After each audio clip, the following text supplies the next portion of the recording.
मेरे पति रोज ऑफिस से आने के बाद मेरे लिए मिठाई लेकर आते थे, जिसे खाने के बाद मैं थोड़ी देर बाद बेहोश हो जाती थी। उसके बाद क्या होता था मुझे कुछ पता नहीं चलता था। सुबह जब मैं सोकर उठती थी तो मेरे शरीर में बहुत ही दर्द होता रहता था।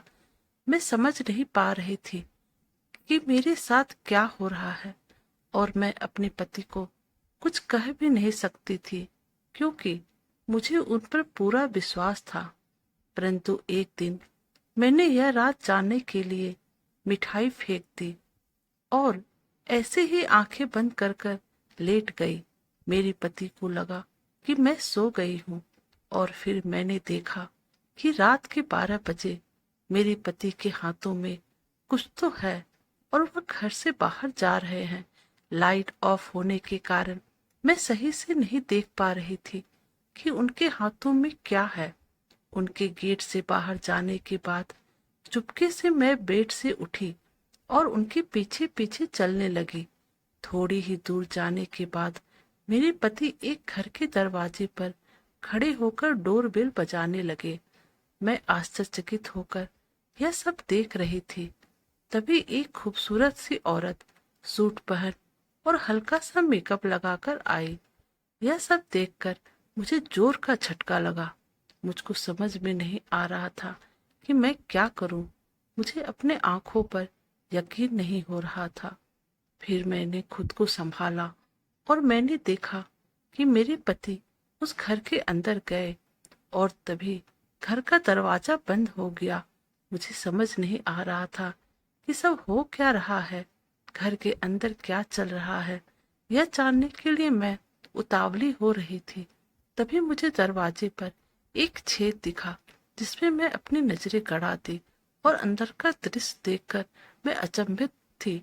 मेरे पति वहां पर बैठकर खुद अपने हाथों से 4 छोटे छोटे बच्चों को खाना खिला रहे हैं, और पास में वह औरत भी बैठी मुस्कुरा रही थी। मैं और देर तक यह सब देखना बर्दाश्त नहीं कर सकती थी, इसलिए मैं घर आ गई और रोने लगी। तभी मुझे पुराने दिन याद आने लगे। मेरे पति मुझे तो बहुत प्यार करते थे।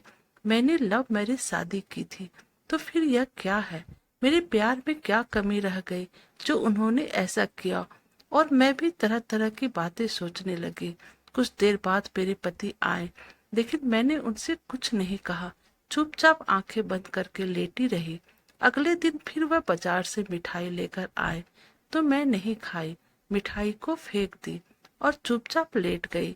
जैसे ही रात के 12 बजे फिर वह हाथ में कुछ लेकर घर से निकले, तो मैं भी उनके पीछे पीछे चलने लगी। वह फिर उस औरत के घर पर जाकर डोरबेल बजाने लगे। तभी वह औरत मुस्कुराते हुए दरवाजा खोली। फिर वह घर के अंदर चले गए। इस बार मैंने भी ठान लिया कि मैं सच्चाई जाने बिना घर नहीं जाऊंगी। फिर मैं दरवाजे के छेद से देखने लगी। आखिर क्या माजरा है? मेरे पति फिर से चारों बच्चों को खाना खिला रहे थे। वह औरत बोल रही थी, आप तो मेरे लिए देवता समान हो, नहीं तो मेरे पति के मरने के बाद मेरे और 4 छोटे छोटे बच्चों का क्या हाल होता। यह कहकर वह जोर जोर से रोने लगी।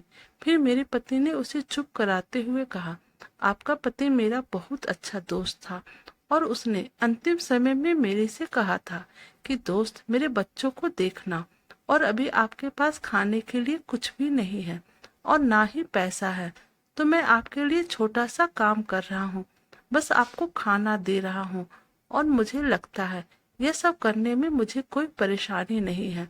मैं यह सब सुनकर जोर जोर से रोने लगी।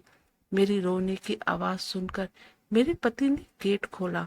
गेट खोलते ही मेरे से नजर मिलते ही मुझे बोला, तुम यहाँ पर क्या कर रही हो? मैं अपने आप पर शर्मिंदा हो रही थी। उन्होंने मुझे बोला, तुम जैसा समझ रही हो वैसा कुछ नहीं है।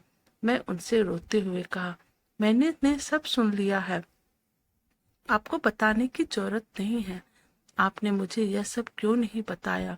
तो उन्होंने कहा, मैं डर रहा था तुमसे कि कहीं तुम मुझे छोड़कर चली जाओगी, क्योंकि तुम्हारे सिवा मेरा कौन है यहाँ, इसलिए मैंने नहीं बताया। मैं बोली, नहीं ऐसा नहीं है, आज से हम दोनों मिलकर उनकी सहायता करेंगे। फिर मैं पति से बोलकर उस औरत को एक अच्छी सी कंपनी में काम पे लगवा दिया। अब वह औरत एक अच्छी सी जिंदगी जी रही है अपने बच्चों के साथ। और हाँ, फिर मैंने पति से कहा, ऐसा क्या रहता है उस मिठाई में?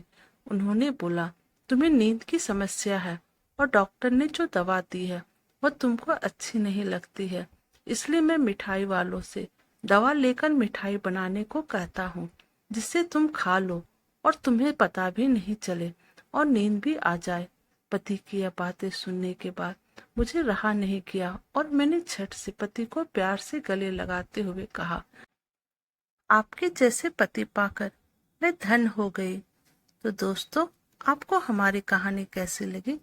प्लीज़ हमें कमेंट करके बताइएगा और प्लीज़ हमारे चैनल को लाइक और सब्सक्राइब कर दीजिएगा। Thank you.